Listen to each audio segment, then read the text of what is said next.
अस्सलामुअलैकुम दोस्तों, आज की वीडियो में मैं आपको 5 दिलचस्प पहलू के बारे में बताने जा रहा हूं। तो आइए शुरू करते हैं। पहले नंबर 1, वो कौन से नबी थे जिनके कपड़े एक पत्थर लेकर भाग गया?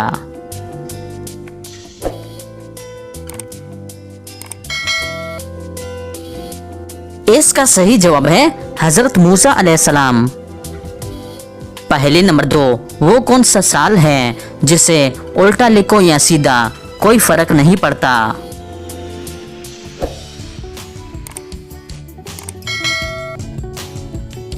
इसका सही जवाब है 1991। पहले नंबर 3, किस कौम पर ताउन की बीमारी नाजिल की गई?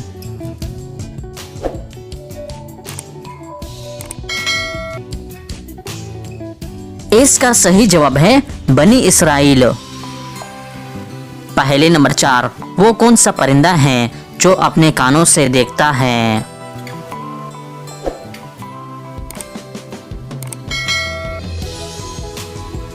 सही जवाब है चमगादड़।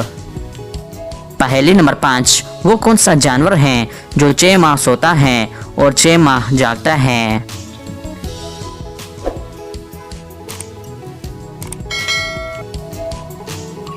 इसका सही जवाब है मेंढक। तो दोस्तों, उम्मीद करता हूं कि आज की वीडियो आपको पसंद आई है। अगर पसंद आई है तो लाइक का बटन दबाएं और मज़ीद मालूमाती वीडियोस के लिए हमारे चैनल को सब्सक्राइब कीजिए। शुक्रिया।